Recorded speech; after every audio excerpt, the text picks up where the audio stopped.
kumbuka rehema zako, na kwa ulinzi wako wa milele uwatakatifuze watumishi wako ambao Kristo mwanao aliwawekea umbo la Pasaka kwa kumwaga damu yake. Ameishi na kutawala daima na milele.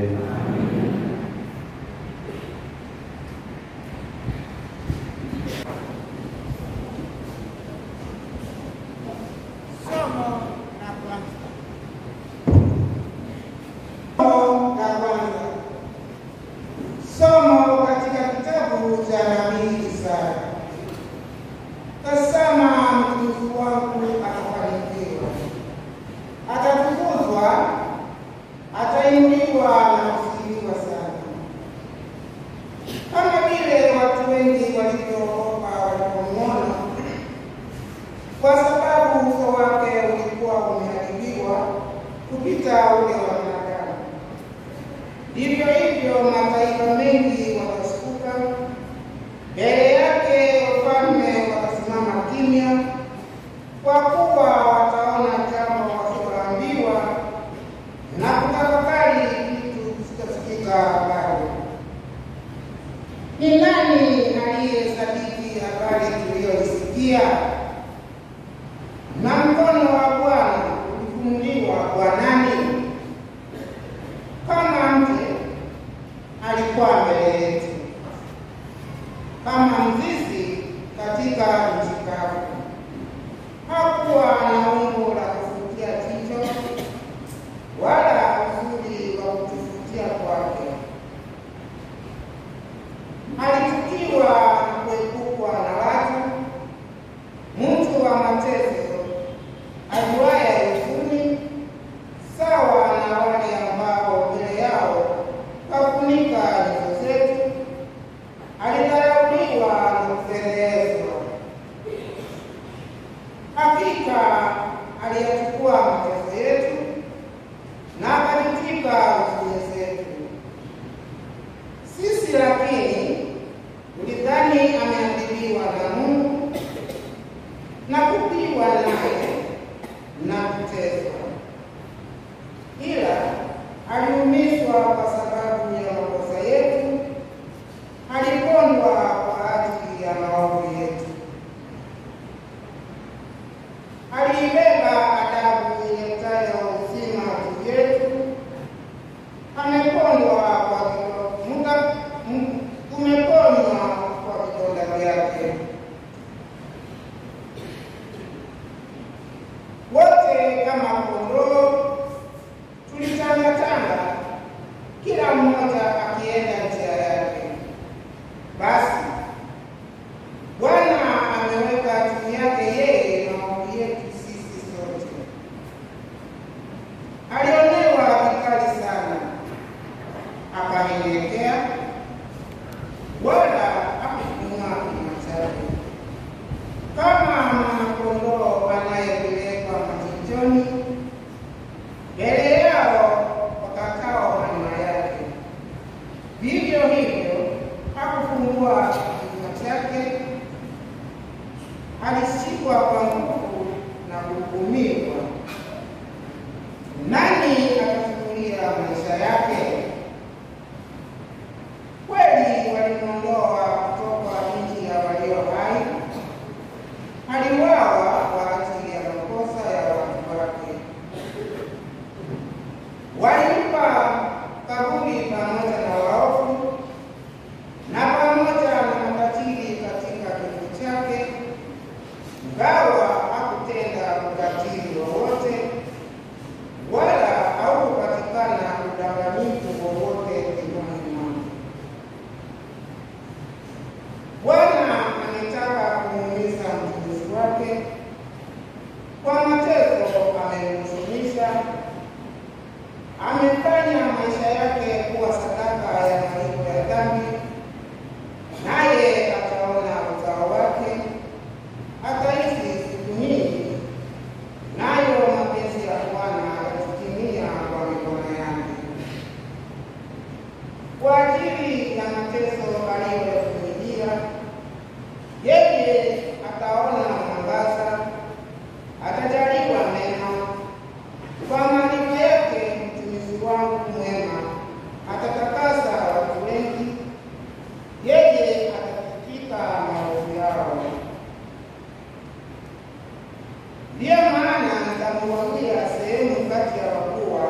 la pili. Somo katika barua kwa Waebrania. Ndugu zangu, kwa kuwa tuna kuhani mkuu aliyekwisha penya mbingu, ndiye Yesu mwana wa Mungu, tuyashikilie maungamo yetu.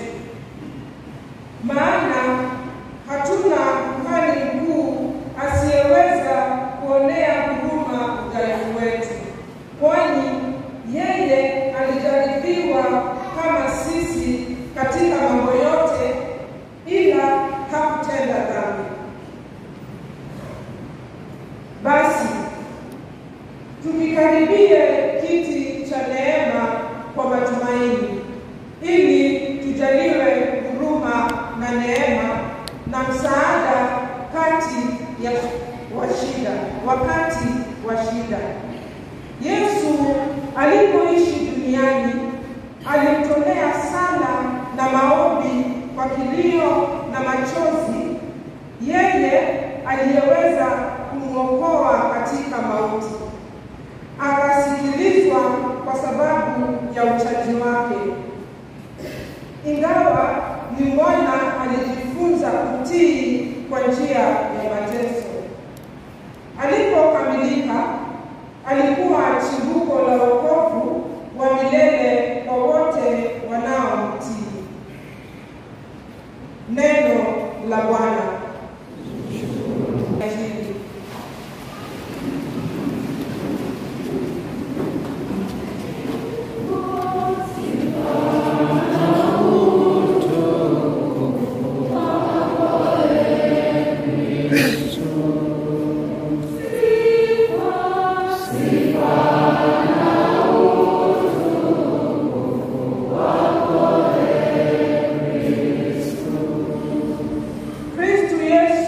Alijinyenyekeza mwenyewe, akawa mtii mpaka mauti, yaani mauti ya msalabani. Kwa sababu hiyo Mungu alimtukuza, akampa jina lipitalo kila jina.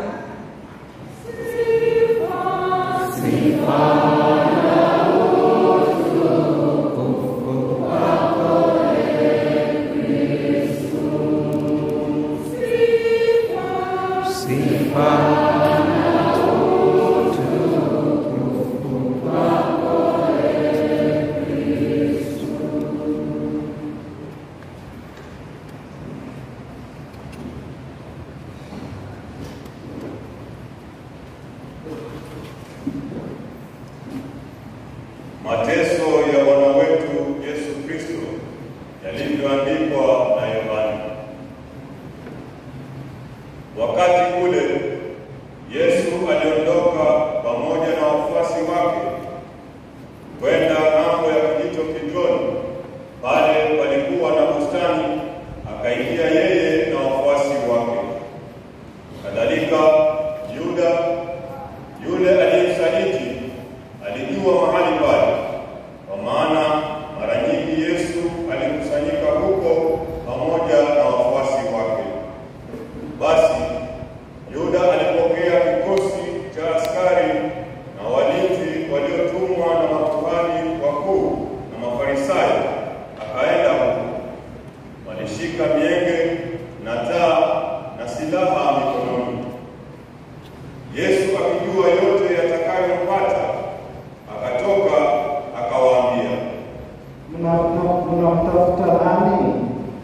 Wao wakamjibu, Yesu Mnazareti. Yesu akawaambia, Mimi ndiye.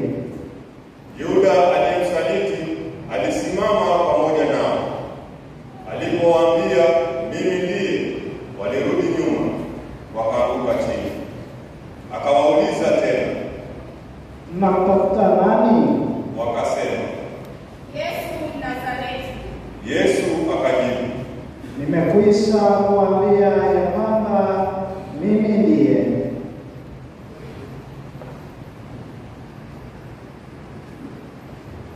Basi ikiwa mnamtafuta mimi, waacheni hawa waende zao. hayo alisema ili neno lake litimie, yaani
kulingana na kuhani mkuu, akatoka akasema na mngoja mlango, akamleta Petro ndani.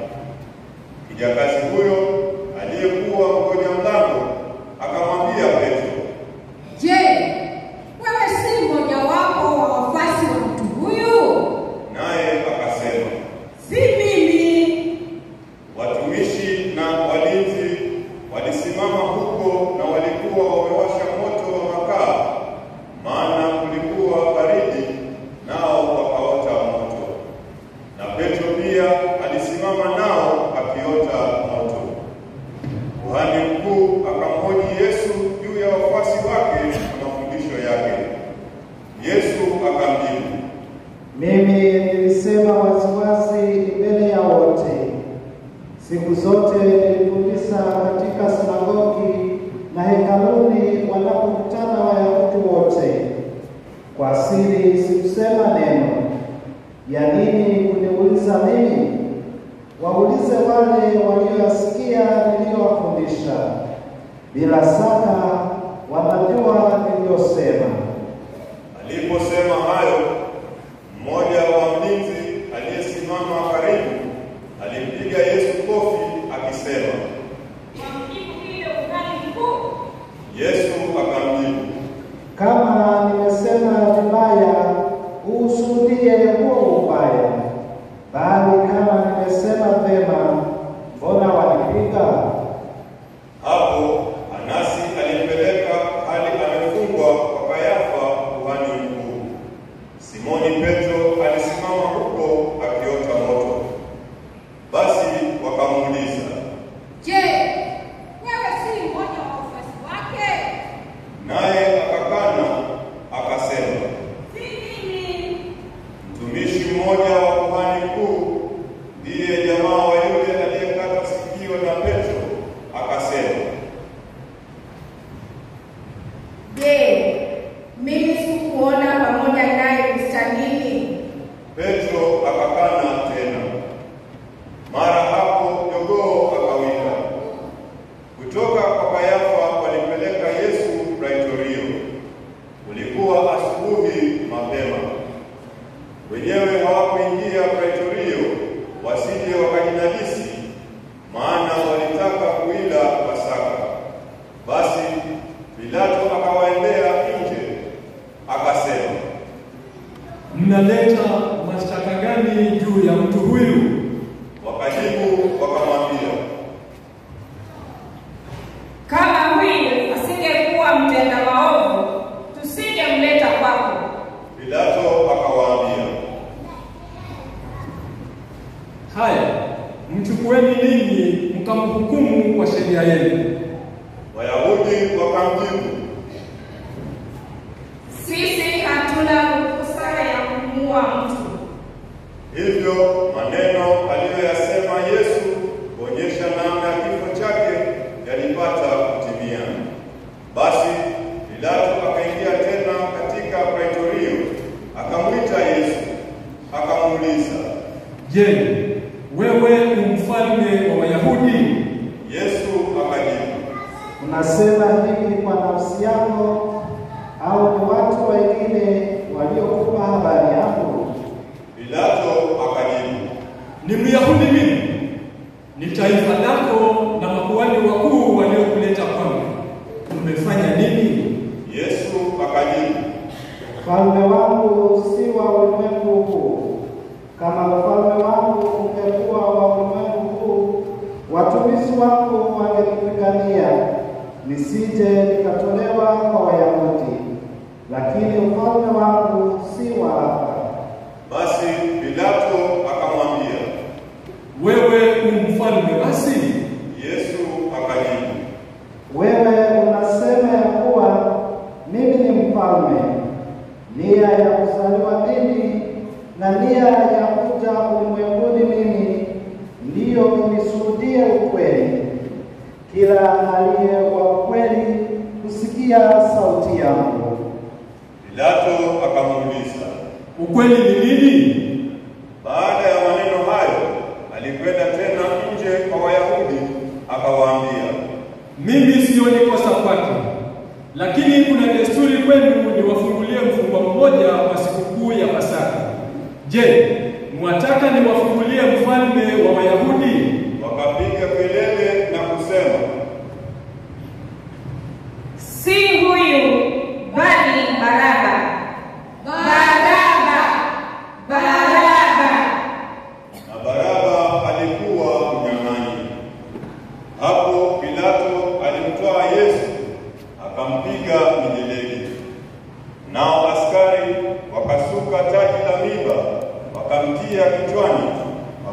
wakamvisha joho la zambarau, wakamnyongea wakisema, Salamu, mfalme wa Wayahudi.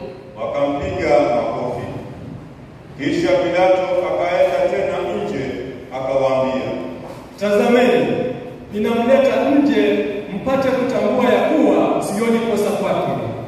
Hapo Yesu alitoka nje amevaa taji la miiba kichwani na lile joho la zambarau. Pilato akawaambia, Tazameni mtu.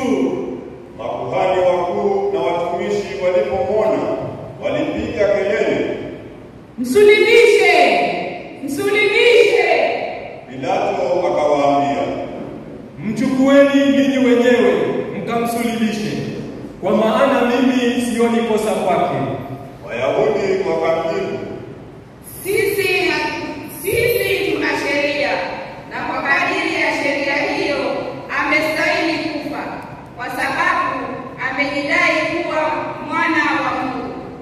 Pilato aliposikia hayo akazidi kuogopa, akaingia tena praetorio, akamwambia Yesu, Umetoka wapi? Yesu hakumjibu. Pilato akamuuliza, Husemi nani? Hujui ya kuwa nina mamlaka ya kukufungua na nina mamlaka ya kukusulubisha? Yesu akamjibu, Usingekuwa na mamlaka yoyote juu yangu mimi kama usingepewa kutoka juu. Kwa hiyo yeye aliyenitia mikononi mwako ana kosa kubwa zaidi. toka hapa. Pilato akajaribu kumfungua, lakini Wayahudi wakapiga kelele wakisema, Ukimfungua huyu, wewe si rafiki wa Kaisari. Kila mtu ajifanyaye mfalme anamuasi Kaisari. Pilato aliposikia maneno hayo akamleta Yesu nje na akaketi katika kiti cha hukumu, mahali paitwapo sakafu ya mawe, au kwa Kiebrania Gabatha. Ilikuwa siku ya maandalio ya Pasaka mnamo saa 6. Akawaambia Wayahudi, Tazameni mfalme wenu. nao wakapaza sauti, Muondoshe! Msulubishe! Pilato akawaambia, Je, nimsulubishe mfalme wenu? makuhani wakuu wakajibu, Sisi hatuna mfalme ila Kaisari. Hapo Pilato alimtoa kwao ili asulubiwe. Nao wakamchukua Yesu, naye mwenyewe alichukua msalaba njiani toka mjini mpaka mahali paitwapo Fuvu la Kichwa, au kwa Kiebrania Golgotha. Huko wakamsulubisha, na pamoja naye wengine wawili, mmoja kushoto na mmoja kulia, na Yesu katikati. Pilato akaandika hati, akaiweka juu ya msalaba. Ilikuwa imeandikwa, Yesu Nazareti, mfalme wa Wayahudi. Wayahudi wengi walisoma hati hiyo, maana aliposulubiwa Yesu walikuwa karibu na mji. Lugha ya hati ilikuwa Kiebrania, Kilatini na Kigiriki. Makuhani wakuu wa Wayahudi wakamwambia Pilato, Usiandike mfalme wa Wayahudi, bali ya kwamba alisema mimi ni mfalme wa Wayahudi. Pilato akajibu, Niliyoandika nimeyaandika. baada ya kumsulubisha Yesu, askari waliyachukua mavazi yake, wakafanya mafungu 4 kwa kila askari fungu moja. Pia walichukua kanzu, nayo kanzu ilikuwa nzima bila mshono, yaani mfumo mmoja toka juu mpaka chini. Basi wakaambiana, Tusiupasue, afadhali tuipigie kura, na hivyo kuamua itakuwa ya nani. kwa namna hii yalitimia maandiko yasemayo, Waliyegawanya nguo zangu, wakanipigia kura vazi langu. hayo ndiyo waliofanya.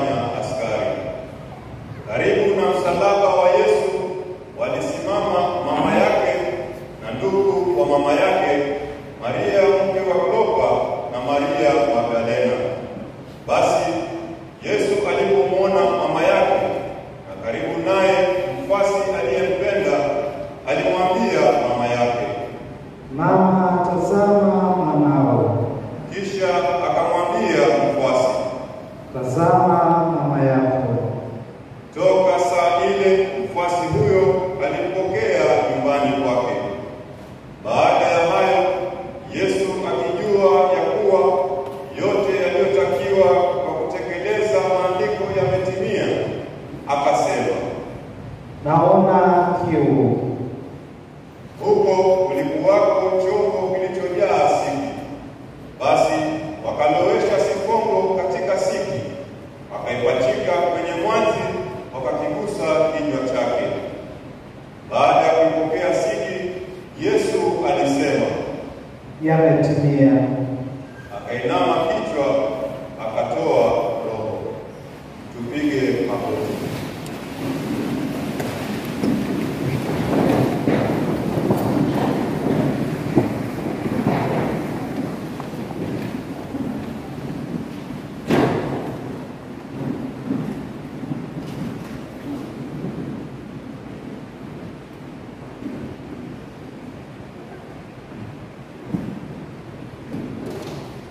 Tusimame.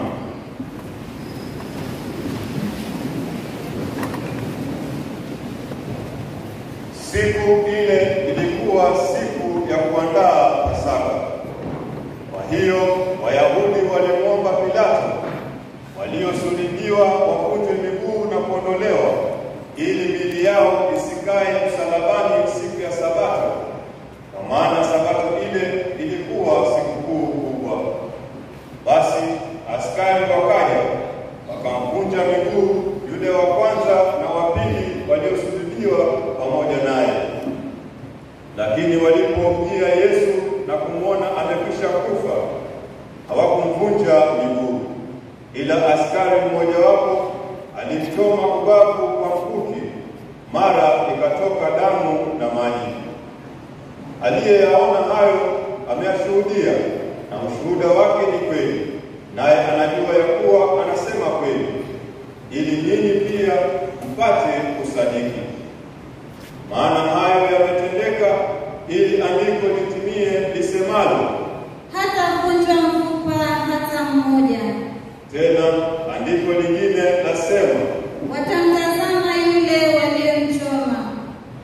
Baada ya hayo, Yosefu Arimathea ndiye mfuasi wa Yesu, lakini mfuasi wa siri kwa kuogopa Wayahudi, alimwomba Pilato ruhusa auondoe mwili wa Yesu.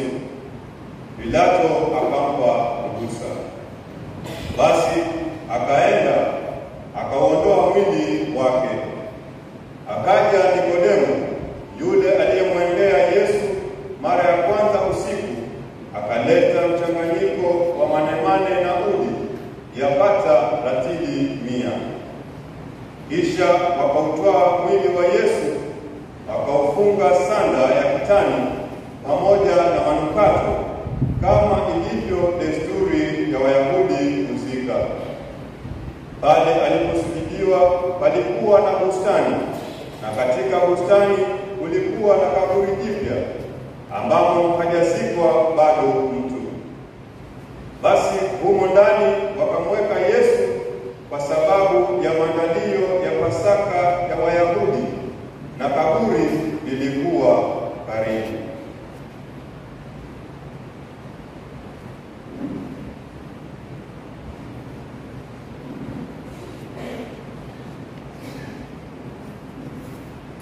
Ye Mungu Mwenyezi wa milele, uliyowafungulia mataifa yote utukufu wako katika Kristo, uilinde kazi ya huruma yako, ili kanisa lako lililoenea popote duniani liendelee kwa imani dhabiti kuliungama jina lako kwa njia ya Kristo Bwana wetu. Kwa ajili ya Papa, tumwombee pia Baba Mtakatifu wetu Francisco, ili Mungu na Bwana wetu aliyemteua katika daraja ya uaskofu amlinde akae mzima na salama kwa ajili ya kanisa lake takatifu, apate kuliongoza taifa takatifu la Mungu. Tupige magoti.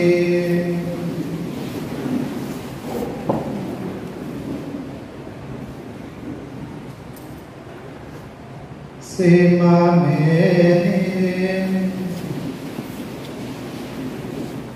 Ye Mungu Mwenyezi wa milele, ambaye vitu vyote huumbwa kwa uamuzi wako, uyasikilize kwa wema maombi yetu, umlinde kwa huruma yako huyu mchungaji mkuu uliyemteua kwa ajili yetu, ili jamii ya Wakristo ambao wewe mwenyewe unawatawala chini ya huyu mchungaji mkuu waongezewe mastahili ya imani yao kwa njia ya Kristo Bwana wetu, kwa ajili ya kila daraja na cheo cha waamini. Tumwombee pia askofu wetu mkuu Martin wa Musonde, maaskofu wote, mapadre, mashemasi wa kanisa na jamii yote ya waamini. Tupige magoti.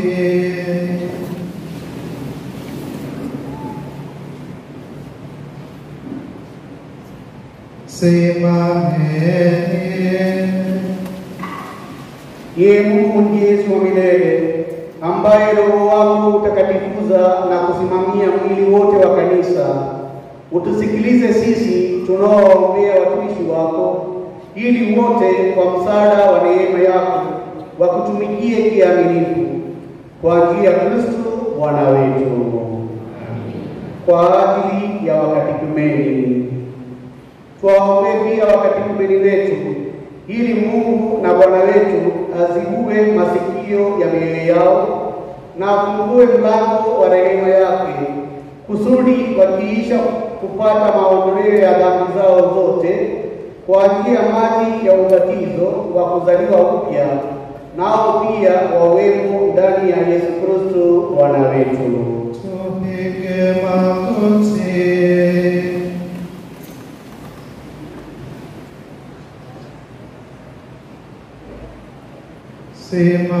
Simameni. Ye Mungu Mwenyezi wa milele, unayelistawisha daima kanisa lako na kulipatia wana wapya, waongozee imani na akili wakatekumeni wetu, ili wakiisha kuzaliwa mara ya pili katika kisima cha ubatizo wahesabiwe katika jamii ya hao uliowafanyia watoto wako kwa njia ya Kristo Bwana wetu. Kwa ajili ya umoja wa Wakristo, tuwaombee pia ndugu wote wanaomwamini Kristo, ili Mungu na Bwana wetu apende kuwakusanya katika kanisa lake lililo moja na kuwalinda hao watendao ukweli. Tupige magoti.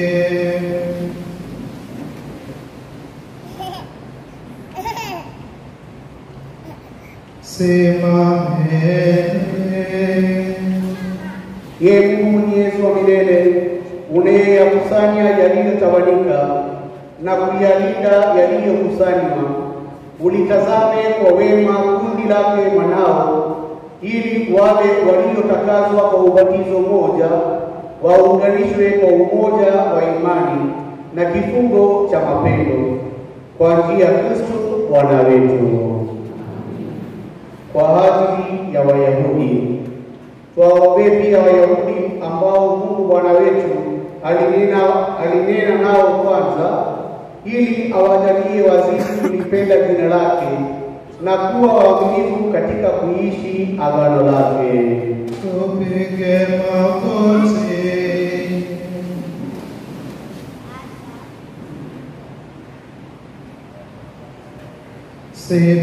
Simameni. Ye Mungu Mwenyezi wa milele, uliyempa Abrahamu na uzao wake ahadi zako, usikilize kwa wema maombi ya kanisa lako, ili taifa hilo ulilojipatia kwanza lijaliwe kufikia utimilifu wa ukombozi kwa njia ya Kristo Bwana wetu. Kwa ajili ya wasiomwamini Kristo, tuwaombee pia wale wasiomwamini Kristo, ili wakiangazwa kwa nuru ya Roho Mtakatifu wapate nao kuingia katika njia ya wokovu. Tupige magoti.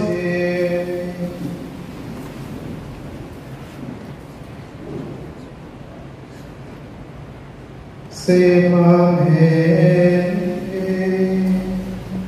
Ee Mungu Mwenyezi wa milele, wajalie wale wasiomuungama Kristo na wananenda mbele ya uso wako kwa moyo mnyofu, waupate ukweli. Nasi kwa kuzidi daima katika kupendana na kwa kufanya bidii kulifahamu kikamilifu fumbo la uzima wako, utufanye tuwe mashahidi kamili wa mapendo yako ulimwenguni, kwa njia ya Kristo Bwana wetu.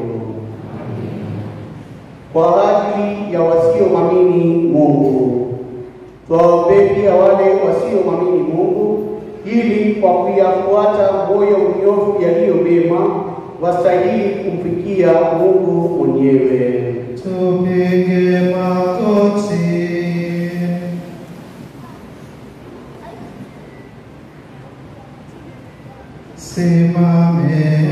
Simameni. Ye Mungu Mwenyezi wa milele, umewaumba wanadamu wote ili wakutafute daima kwa hamu, na wakikupata watulie.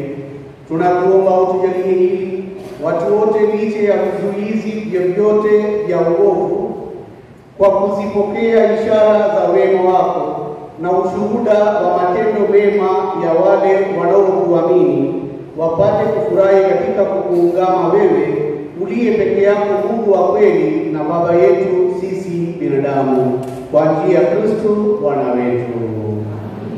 Kwa ajili ya viongozi wa serikali, twaombee pia viongozi wote wa serikali, ili Mungu na Bwana wetu aielekeze akili na mioyo yao kadiri ya mapenzi yake, kusudi watu wote wapate amani na uhuru wa kweli.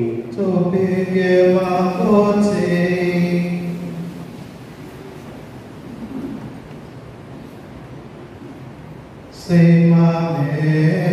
Simameni. Ye Mungu Mwenyezi wa milele, mioyo ya watu na haki za mataifa zimo mikononi mwako. Waangalie kwa wema wale wenye madaraka ya kutuongoza sisi, kusudi kwa majaliwa yako wadumishe popote duniani usitawi wa mataifa, usalama wa amani na uhuru wa dini, kwa njia ya Kristo Bwana wetu. Kwa ajili ya wenye taabu, yenye ndugu wapendwa sana, tumwombe Mungu Baba Mwenyezi, ili autakaze ulimwengu na upotovu wote, aondoe magonjwa, afukuze njaa, ayafungue magereza, azifungue pingu, wanaosafiri wajaliwe usalama, walio mbali warudi makwao, wagonjwa wapone na wanaokufa waokoke. Tupige magoti.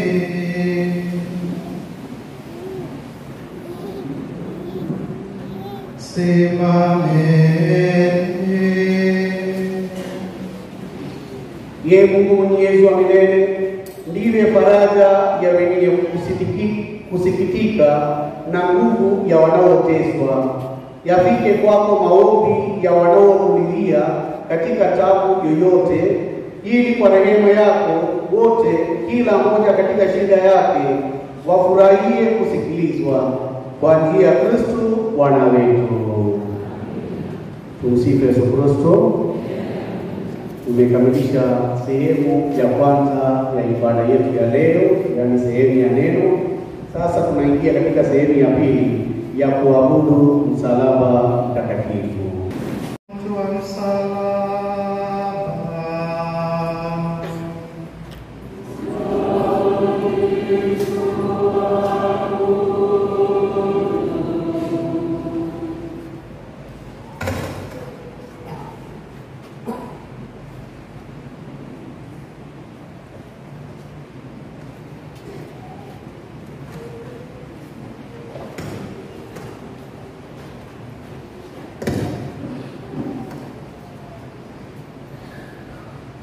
Untuk Tuhan salam.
Mwokozi wetu na tukifuata mafundisho yake ya kimungu, tunadhubutu kusema: Baba yetu uliye mbinguni, jina lako litukuzwe, ufalme wako ufike, utakalo lifanyike duniani kama mbinguni.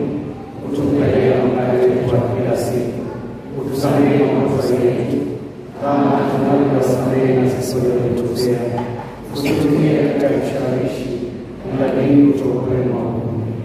Ee Bwana, tunakuomba utuokoe katika maovu yote, tujalie mwema amani maishani mwetu, kusudi kwa msaada wa huruma yako tuokolewe daima na dhambi, wala tusifadhaishwe na jambo lolote, tunapotazamia tumaini milele na ujio wa Mwokozi wetu Yesu Kristo. Kwa ufalme wako na nguvu na utukufu hata milele.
Tazama mwana-kondoo wa Mungu, tazama ondoaye dhambi za ulimwengu. Yeye hao aliyeandikwa kwenye karamu ya mwana-kondoo.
umetuwezesha kwa njia ya kifo takatifu na ufufuko wa Kristo wako.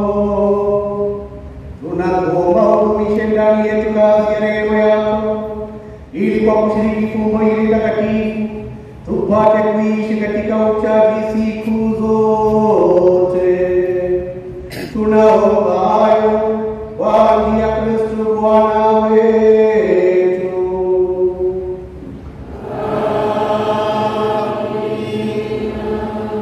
Msifu Yesu Kristo. Kwanza ningependa kuwashukuru nyote kwa kushiriki kikamilifu katika ibada ya njia ya msalaba, na wale wote ambao tulishiriki au kusaidia kufanikisha shughuli zote za njia ya msalaba. Asanteni sana. Na kesho ibada yetu ya usiku wa Pasaka itaanza saa 3 kamili Kashani na hapa. Najua na Kashani pia mko hapa. Ibada ya usiku wa Pasaka itaanza saa 3 Kashani na vile hapa Kendeni. Ningeomba sana tuje kwa wingi kushiriki katika ibada hiyo ya usiku wa Pasaka. Na wapendwa wetu karibu 100 watapokea kamini ya kwanza, na vile wengine 88 watapata sakramenti ya ubatizo kesho usiku. Na hiyo ni siku maalum katika maisha ya familia yetu, kuja kushuhudia yale yote ambayo yatafanyika na vile kufurahi pamoja sherehe ya kufufuka kwake Bwana wetu Yesu Kristo. Baada ya kusema hayo, niomba sana wale wote ambao tunakuja katika ibada ya usiku tuje kwa lengo la kushiriki katika ibada. Tusije tukawa na program nyingine hapa na pale, na wale ambao tutakuwa tumeonja kitu cha hapa na pale, naomba tuendelee kubaki sehemu tuliko, na tukija hapa tuwe tumejua kabisa kwamba tumekuja katika ibada. Msifu Yesu Kristo. Na tunapokuja tukuje kama familia, tukijiunga na majirani, tuchukue pia yani kwa makini sana mambo ya usalama wetu, ili kila mmoja anaweza kufika salama na kurudi salama. Tumsifu Yesu Kristo. nawatakieni nyote matayarisho mema ya sherehe ya Pasaka. Tuinamishe vichwa yetu kwa ajili ya baraka. Ee Bwana, tunakuomba baraka zako nyingi ziwashukie watu wako ambao wamekumbuka kifo cha mwanao kwa kutazamia kufufuka kwao. Wapate rehema, wajaliwe kitulizo, waongezewe imani takatifu na wathibitishwe ukombozi wa milele kwa njia ya Kristo Bwana wetu. Kila mmoja katika nafasi yake ainamie tu msalaba na tutaondoka kimya kimya. Ningependa kuonana